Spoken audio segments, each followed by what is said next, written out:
8 महीने से वाचिक और 16 महीने में उपांशु और 32 महीने में हृदय से नाम चलने लग जाता है। महाराज जी, अंदर तक नाम कैसे चलेगा इसके बाद? पहले शुरू करो, अंदर बाहर की छोड़ो। हमको हर मिनट भगवान का स्मरण करना, पहले ये पकड़ो। वो जब जहां से होना है सब होने लगेगा। वैखरी, मध्यमा, पश्यंती, परा, ये 4 वाणियां हैं हमारे शास्त्रों में वर्णन की गई है। परा, पश्यंती, मध्यमा, वैखरी। वैखरी राधा राधा राधा राधा राधा राधा राधा राधा, मध्यमा पश्यंती, सामने नाम बार बार लिख रहे हैं और उसका, और परा वो रोम रोम रग रग में स्फुरित होता है। जैसे दिल धड़क रहा है ना, हम धड़का नहीं रहे, ऐसे नाम जब चलता है हम चलाते नहीं है। जब परावाणी में नाम पहुंच जाता है, हम पहले शुरुआत तो करें जी। राधा राधा राधा, हम तो चीख चीख के कह रहे हैं। राधा नाम है जीवन हमारा, राधा नाम प्राण आधार है, राधा नाम है कर्ता विधाता, राधा नाम पालनहार है, राधा नाम सबका पूज्य है। हम राधा नाम का पूजन करें, राधा नाम के ही ध्यान से हम शुद्ध अपना मन करें। राधा नाम के जप ध्यान से प्रेम बढ़ता जाएगा। राधा नाम ही हमें प्रेम में निकुंज में पहुंचाएगा। बस राधा राधा राधा, एक पैसा थोड़ी लगता है। राधा नामयु कार्यम हनुदिन मिलितम साधना घीस कोटिस, करोड़ों साधनाओं का फल एक तरफ और राधा नाम एक तरफ। राधा नाम जो जब करता है ना, वो आगे खुद अपने आप अनुभव कर लेगा। राधा राधा, खूब राधा नाम जप करो। ये श्री कृष्ण जिस पर बरसते हैं वो राधा नाम जप करता है। राधा नाम स्वयं श्री कृष्ण जपते हैं। हरि रसना राधा राधा रट। एक बार श्री लाडली जी ने लालजू से कहा, लाओ हम बंसी बजाएंगे। लालजू ने कहा, आपसे बंसी नहीं बजेगी। लाडली जी ने कहा, ऐसा क्यों? उनका, बजा के देख लो। बंसी ली, बंसी बजाई, बंसी नहीं बोली। ललिता से कहा, ललिता ये बंसी क्यों मेरे से नहीं बज रही? समस्त कला प्रवीण हमारी स्वामी जी हैं। अगर लालजू 16 कलाओं से अवतार लेते तो 64 कला प्रवीण हमारी स्वामिनी जी हैं। तो बोली बंसी क्यों नहीं बोली? ललिता जी ने कहा, आपसे नहीं बजेगी। क्यों? बोले ये बंसी अनन्य है, ये राधा नाम गाती है। और आप श्याम बोलेगी इसलिए ये बोलेगी नहीं। लालजू है, जाई श्याम मुरली में टेरत, सुमिरत बारंबार परम धन राधा नाम आधार।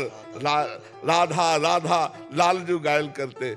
श्री हरि रसना राधा राधा रट, अति अधीन आतुर यद्यपि पी कहियत है नागर नट। हरि रसना राधा राधा रट, ये वृंदावन में ही प्राप्त हो सकता है। बाहर आगम निगम पुराण गोचर ये विषय है राधा नाम। और जिसकी जिह्वा पे आ गया तो अनुल्लिख्यानंतानपि तदपराधानुमदपतिर महाप्रेमा विष्टस्तो परम देयम विमसति तवैकम श्री राधे गृणति ही नामामृत रसम महिम्ना का सीमाम इस प्रसचितौ दास्यैक मनसाम। जो बोला राधा राधा तो लालजू उसका रजिस्टर फाड़ दिया। अनुल्लिख्या, आगे लिखेंगे नहीं अपराध राधा नाम जापक का। अनुल्लिख्यानंता, अनंत अपराध बन जाए तो भी नहीं लिखेंगे। और जो लिखा रखा था उसको फाड़ दिया। अनुल्लिख्यानंतानपि तदपराधान मदपतिर महाप्रेमाविष्टम तो परम देयम विमसति। महाप्रेम में आविष्ट होकर सोचते इसको क्या दे दूं राधा नाम के बदले। तो लगता है संसार तो माया, इसे माया तो दूंगा नहीं। तो लालजू अपना सानिध्य प्रदान कर, लालजू उसके पीछे पीछे ऋणी होकर डोलते हैं जो राधा नाम जापक है। ये तो अहोभाग्य है जो आप राधा नाम जपना चाहें, राधा नाम में आपकी श्रद्धा हो जाए, राधा नाम में आपका भाव हो जाए। ये श्री कृष्ण की अपार कृपा। लाल रंगीलो गाइए ताते प्रीति रंगीली पाइए। जिस पर श्री कृष्ण कृपा करते हैं वही राधा राधा रटता है, और जो राधा राधा रटता है वही श्री कृष्ण का साक्षात्कार कर पाता है। लाडली जी के बिना नाम जपे श्री कृष्ण का प्रेम में स्वरूप साक्षात्कार नहीं हो सकता, क्योंकि लालजू के हृदय का प्रेम ही राधा है। राधा कौन है? लालजू के हृदय का जब प्रेम रूप धारण किया तो सांद्रानंद घन प्रेम मूर्ति किशोरी लाडली जी हुई। महाराज जी, जो राधा नाम जप करते हैं तो उस पर कोई ग्रह चक्कर भी फर्क नहीं पड़ता। मतलब जब निरंतर अगम अखंड राधा नाम चिंतन कर रहे हैं, वृंदावन में हैं, अब जब आपकी कृपा से 1.5 बजे से आप आ रहे हैं तो वो नाम हमारी आदत बन गई है। उस पर कोई ग्रह चक्कर काम नहीं करेगा। जैसे कई बार हमारे पितृष कुछ होते हैं, वो कोई कुछ नहीं। अपवित्र पवित्रो वा सर्वावस्थांगतो पिवा यह स्मृत पुंडरीकाक्षम सवायाभ्यंतर शुचि।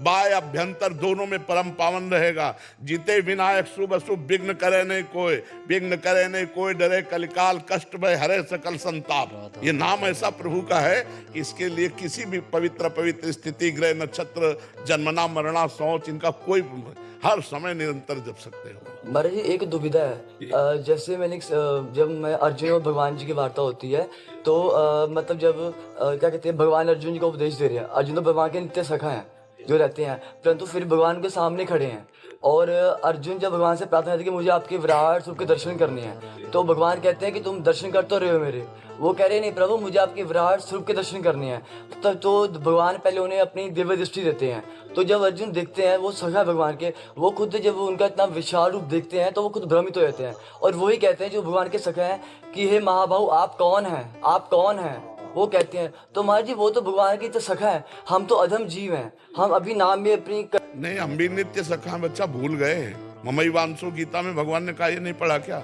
हाँ जी ममैवांसो भगवान कह रहे ना, ममैवांसो जीवलोके जीवभूता सनातना, सनातन तो मेरा अंश, तुम्हें नित्य सखा नहीं हुआ भगवान का, बस स्वीकृति नहीं, इसीलिए हम परेशान हैं। और रही दिव्य दृष्टि की बात, तो जब अधिकार हो जाता है तब दिव्य दृष्टि प्राप्त होती है, ऐसे थोड़ी प्राप्त होती है। अर्जुन पहले शिष्यस्तेहम साधिमाम प्रपन्नम, शिष्य बने, शरणागत हुए और भगवान पे कृपा करे तब दिव्य दृष्टि दिए। जैसे आप हमारे शरीर को देख रहे हो लेकिन हमको तो नहीं देख पा रहे हो, आप अपने शरीर को देख रहे हो लेकिन अपने को नहीं देख पा रहे हो। देख पा रहे हो आप अपने को? देख पा रहे हो? नहीं देख पा रहे। अपने शरीर को देख सकते हो, उसके लिए वो दृष्टि चाहिए। वो दृष्टि गुरु प्रदान करता है, वो गुरु ही तो है श्री कृष्ण। वहां उपदेश दे रहे हैं, शिष्यस्ते हम, अर्जुन शिष्य उस समय सखा नहीं। शिष्य गीता सखा को नहीं सुनाई गई, गीता शिष्य को सुनाई गई है। गीता प्रारंभ हुई है जब अर्जुन जी ने कहा, उतर कर नीचे उतरे और साष्टांग दंडवत हुए और कहा शिष्यस्ते हम साधिमाम प्रपन्नम, मैं आपका शिष्य हूं, आपका शरणागत हूं। तब गीता प्रारंभ हुई है। तो भगवान के समीप रहने पर भी भगवान को तब तक नहीं जाना जा सकता जब तक भगवान जना न दे। और भगवान के सर्वरूप है, विराट रूप का मतलब क्या है? सर्वरूप। ये पूरा अनंत ब्रह्मांड भगवान का ही स्वरूप है, ऐसा भगवान ने अनुभव कराया। अपने आप से अपने आप में रमा हुआ है। भगवान के सिवा कोई नहीं है। खूब नाम जप करो और शास्त्रों का स्वाध्याय करो, सत्संग सुनते रहो, कोई संशय नहीं रह जाएगा।